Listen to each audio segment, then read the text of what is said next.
Hey everyone, welcome back to another Mattel Jurassic World review. Today we're taking a look at the Epic Evolution Wild Raw Ekrixinatosaurus. Man, does Mattel love their abelisaurs. They've done a lot of species of this type of theropod, and the Ekrixinatosaurus is the newest one to join that lineup. Now, I ended up finding this figure at my Walmart. They had almost a whole wave on the shelf. It's the holiday shopping season, so stores are going to be cranking out product like crazy. So definitely be hitting your Walmarts if you're trying to find these new figures. So let's just go over the packaging really quick before we crack this figure open. It comes in the new Wild Roar Epic Evolution packaging. You got the Jurassic logo up here, Jurassic World down here, Epic Evolution logo down here. It is from a mountain biome, and the color scheme kind of gives it that frosty north look to it. And in the back of the box, we get a picture of the Ekrixinatosaurus, and down here are the other figures available in this wave: the Hesperosaurus, the Megalosaurus, and was it the Gyrosaurus? This one was not on the shelf, surprisingly, but I did pick up these two, so I'll be reviewing these very, very shortly. So enough about the packaging. Let's crack this figure open and take a closer look.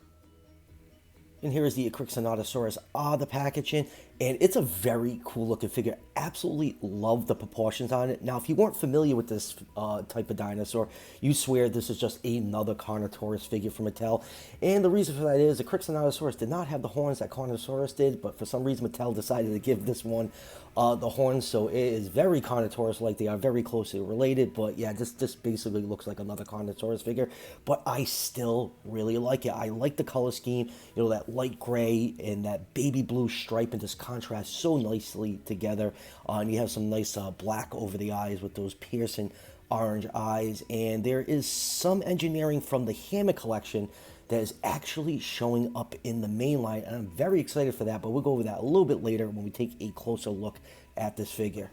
And now for some measurements. This figure is 12 inches long from the tip of the snout to the tip of the tail, or 30.5 centimeters, and 5 inches tall to the top of the head, or 12.7 centimeters. So Ekrixinatosaurus was around 21 to 26 feet long, or 6.5 to 8 meters. So I'll put this figure in the 121 to the 126 scale range. And now let's zoom and take a look at some of the finer details on this figure, starting with the head. I absolutely love the head sculpt, even though it's very Carnotaurus-like. It just kind of reminds me of Disney's Dinosaur, you know, big monster Carnotaurus, and it's just really evil and sinister looking. The whole head is decked out in this dark paint. You have a little highlight of light colored markings on the tip of the snout. You have those nice orange eyes with a black pupil, and you have all this gnarly spikes protruding over there, giving it a really grotesque, monstrous look. The lower jaw is cast in a cream colored plastic. And one cool thing I noticed on both of the theropods in this Wild Roar assortment, the teeth are actually rubberized inserts, very similar to the Hammond Collection. I have not seen this on a mainline figure from Mattel, other than I think one or two of the electronic T-Rexes did this. So it's really cool to see this. Look how nice and proportionate the teeth look now. You don't have to worry about sloppily painted teeth. They're nice, flexible rubber material. They look so much more lifelike and better proportion. This is a big step forward for the mainline. I am so happy to see this, and I hope this continues. So let's open up the mouth a little bit. It's all tied to the action feature, which is also very cool on this figure. Inside has all that glossy pink plastic for the roof of the mouth and the tongue. And let's just close the mouth quick as I knock over my lights. But yeah, look how nice the teeth look, even with the mouth closed. They just look so much more proportionate. Very, very cool.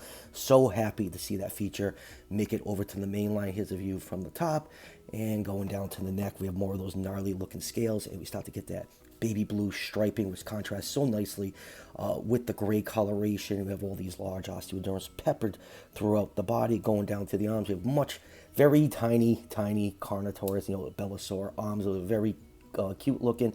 This poor guy could not pass the salt at the dinner table. We have a little bit of cream coat for the underside of the neck, and then going down to the legs, nice powerful looking legs. The paint apps stop right about the legs, but I just think the whole color scheme on this figure really works, even though the paint apps are kind of sparse. And then going down to the tail, we have rows of osteoderms. Then we get this nice keeled, like pendulum style at the end of the tail. I think it's very, very, very cool looking. Here's a view of the pattern from the top. And let's just go down the feet really quick. Toe claws not painted. It's pretty typical of most of the mainline figures. And the other side, we have the speaker for those electronic roars. And here is the DNA code for those of you that want to scan this into the Fax app. And let's just go over articulation really quick. The way the action feature works, there's a lot of friction. This is the style right here, but it allows you to pose the figure with the mouth open. If you just move the head a little bit forward, it closes the mouth. So that is a really cool feature. I don't know if it was intentional, or just the way the mechanism works, but you know, a lot of times with these electronic figures, the mouths are just stuck open or they're closed, and you can't really pose unless you like shove a toothpick up there or just do something to, you know, get a better pose out of them. But very, very cool how this works. Going down to the arms can move forwards and backwards, and they can just swing out just a little bit, and then legs can move forwards and backwards, and they have a very tight hip pivot right there to help with stability, and you have completely useless tail rotation. Now for the action feature, you have to use this dial on the back right here, and you roll it backwards, and you get some nice roars. You can roll it forward and have the head rise in a roar. So very, very cool how this works. I actually like this because it gives you the option to pose it with the mouth open or closed. Very, very cool. Now for comparisons, here it is with the Hammond Collection Robert Muldoon. And next up, here it is with the amazing Hammond Collection Carnotaurus. You can see they are both very similar look, especially when it comes to the head sculpts. Actually, the Ekrixinatosaurus is more Carnotaurus looking than the Hammond Collection one, even though I absolutely dig the Hammond Collection. So yeah, you can actually use this Ekrixinatosaurus maybe as like a younger Carnotaurus to display with your other Mattel Carnotaurs. Like I said, I don't know why they gave it horns. It did not have horns in real life, but I still absolutely love the look of this figure.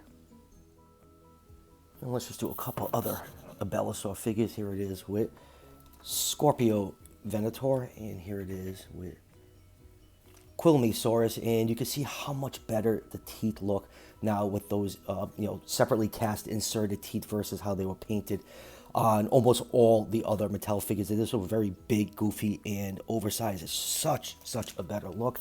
And I just want to take out one more figure just to show, like, this is the Orcoraptor, which was one of the electronic figures that came out, you know, not too long before Crix over here, and it's one of the few lipped theropods that Mattel has done. And even this one inside has, you know, those painted teeth. So yeah, really cool look. Absolutely love that Mattel's doing that now with the teeth. Let's just do a couple other epic evolution figures. Here it is with the amazing Tojangosaurus, and here it is with the Caprosuchus. So final thoughts on Mattel's Ekrixinatosaurus. I really like this figure, even though it is very Carnotaurus looking.